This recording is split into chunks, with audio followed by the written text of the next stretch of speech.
Welcome, modern day mystics, fellow truth seekers, James and Justin back again. Today we're going to be reacting to a clip from the Joe Rogan podcast talking about Patanjali, the man who discovered all yoga techniques. This is just a clip done by Journey with the Mystics. Discovered all yoga techniques? He invented them or discovered them? It says discovered here. I guess we'll figure it out.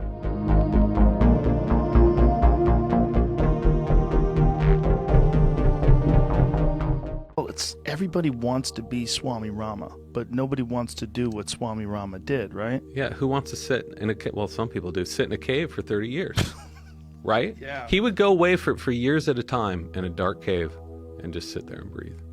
So in the modern age, I just don't know. Freak that guy must have been. God, I would love to talk to him. Yeah, he had it all down. Because there are people that can do that. You know, they're like the Unabomber of breathing. You know, they just move to the woods and just without the negativity. But what was cool about him is he wasn't the only one who could do this. So there were researchers in the 20s and in the 40s who went out with a bunch of equipment, whatever equipment they could cobble together, and tested other yogis who were able to do this exact same thing, right? So Swami was part of this long lineage of people who had this knowledge. Is it still there? It could be, but again, I don't think it's online. I think you really have to get out in the weeds and earn these people's trust in order to get that story. And what is the history of these people doing this? Like, what was their initial motivation? I mean, is there a written history of this? The earliest evidence that we have for breathing practices dates back about 4,000 or 5,000 years from these little statuettes in the Indus Valley, which is in northern India. So there was this huge thriving civilization. They had paved roads, they had running water, they were dealing with tin and copper, and they had in this whole civilization, they still have not found any political or governmental buildings. They haven't found any religious iconography. So these people in some ways could have been more advanced than we are now. And they had all of these figures of these people in these yoga poses with their stomachs out. So that's how they date the earliest archaeological evidence of that. And since then all of these practices were moved into the Rig Veda and all of the earliest yoga texts, and they were codified in the Yoga Sutras of Patanjali. That's where a lot of the yoga methods come from. And that's about 2,000 years old. So the methods predate all of that? Oh, I'm sure they predate probably anything that has been in writing. That's what's so curious to me. What makes me so curious, if you really think about what life must have been like back then, when they were creating this, you would think that people were hunting and gathering, and it was probably a very hard life.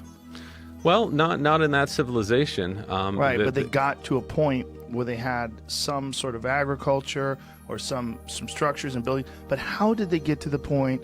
Because the rest of the world obviously didn't do this. This is not like common practice in Germany or in Italy or in all these other civilizations. Like, what made these people focus on breath work so much? Well, it could have been, but we just haven't found anything related to that yet, right?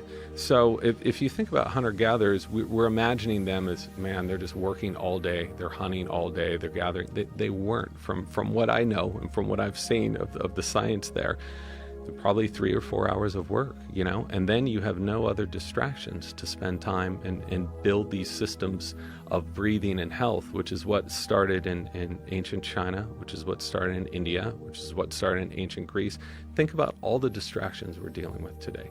Constant interruptions. If you've already done your work for the day, and there's nothing else to do, you're going to get more interested, and you're going to have the time to do some empirical studies to see what works and what doesn't.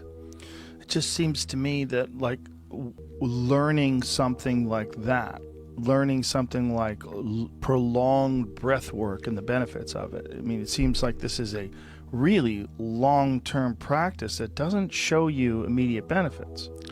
Yes and no. I think that you can take someone who has a serious problem, maybe someone who's already very fit. It's going to take a while to really see those big benefits. We see that with athletes with nasal breathing. It takes them weeks or sometimes months to really see gains in performance. But if you've got someone with a chronic condition like asthma or anxiety who are struggling to breathe every single day, and you teach them some basic breathing, some normal breathing patterns, their lives can be absolutely transformed. And we've seen this in study after study. So these people, their breathing has become so disrupted. They're breathing in such an unhealthy way that they don't know what proper breathing is. Just shifting that has a tremendous impact. So for people like that, they can see the benefits in a couple of hours, maybe even less than that. That was, first of all, that was so funny. He's the Unabomber of breathing, but positive. What was weird about that, I thought, was that they spent so much time talking about just like the breathing thing, but they didn't really talk about kind of the spiritual aspect of like maybe insights or things that could be gleaned, or even cities. Well, they talked about the physical benefits with the breathing thing, and that's a good point. You know, if somebody's already doing well, like, you know, when you Joe Rogan's probably pretty fit and he's breathing, you know, you learn to control your breath when you're lifting weights. It's not going to be such a dramatic difference from that. But you take somebody that's, I think, like, you know, if you take somebody that is, let's say, the epitome of like mess, they're physically unfit, they're mentally unwell, they've got all that stuff, and you start giving them the right tools to get it together, the transformation's dramatic. That's the thing. Yeah. You know, if somebody else has already got a lot of these things going for them, you know what I mean? Yeah. It's funny, like Joe Rogan's like, but they were hunter-gatherers, like, you know, that I give him credit. That thing he said was hilarious. He's like a comedic. He knows what he's doing comedy-wise. But I think Joe Rogan's admitted at this point that he's on steroids, right? I don't know. I think he's mentioned that he takes human growth hormone or something like that. But even if he didn't, he's got access to like modern day gym equipment and stuff. Yeah. And the only reason I bring that, you might be like, why are you bringing that up? I'm going to explain, okay? The assumption that things are so busy. You know, we're full of distractions this day and age. Yeah, but there are the people that turn their phone off. Yeah. There are people that are like, I canceled Instagram and I turned off Facebook and I just turned it off. I turned it off and I do work a 3-4 hour work week. Yeah. Yeah, but I can't. Like, just hang on a sec. Rather than being so quickly like revealing your cards of having been utterly conditioned by the society you so happen to have been born into, just pause for a second, realize there's another way of being. What would it be like if I only had let's give it a reasonable number, like a 20-hour work week. Yeah. I had like a 20-hour work week and I could focus on my body. I might not need all the trappings of stuff that people have pooled oceans of money into to convince you need.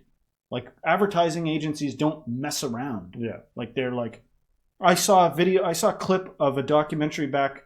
It looked like it was filmed in the 80s, and the woman in it was like, oh, when we were marketing toys to kids, we were installing future consumers. Like, we want the same kids that we were sitting in front of the TV set that we were convincing to buy toys. We were laying the groundwork for them to be the consumers that when they were adults, they would still believe, well, I'm not driving around in a shit box.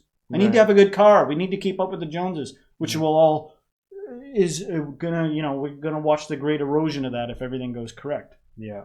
Or I don't know if that's true. Maybe we can just tweak it a little bit or something so it doesn't feel like hell, because we're eating ourselves to death. We are entertaining ourselves to death, and that plays a role here. Meaning, there are some people that you'd be really hard pressed to convince that something like sitting in a cave and doing breath work would be like, might fulfill your life's needs. I was shocked when I was dabbling with Kriya Yoga in the beginning, because I'm someone who's had nasal problems their whole life, and like one of the first techniques they teach you is about how to like and then flip it over and then breathe out the other side and stuff like that.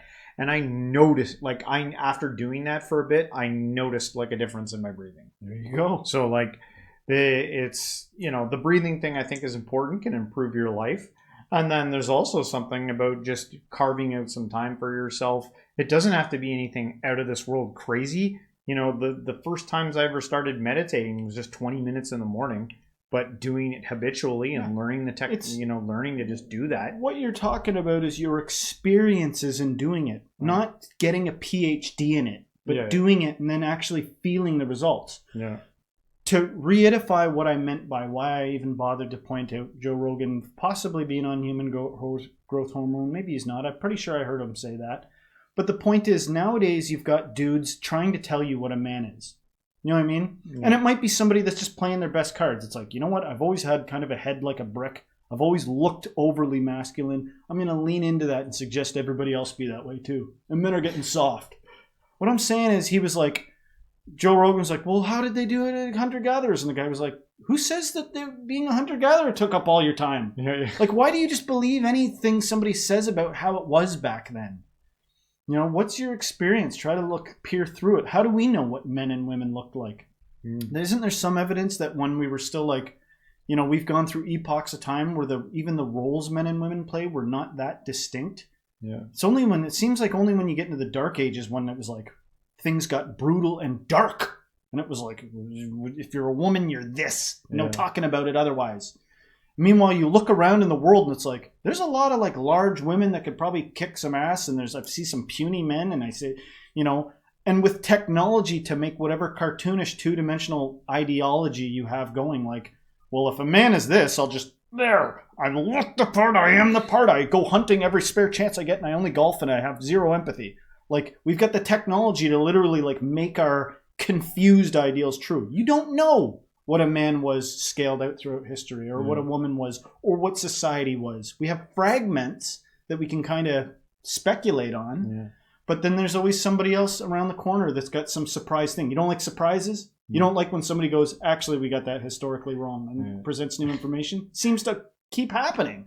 Yeah. So in light of all that, if you're going to try something out, maybe try this out. If you're having a hard time, if you're living unhealthy or you're overly busy, you know, sometimes the answer is to slow way down and get quiet and still and breathe. Just focus on your breathing and you might be like, I didn't realize how wonderful it was to breathe. I wasn't breathing before. This is how I was breathing a moment ago. I didn't realize I was like breathing wrong.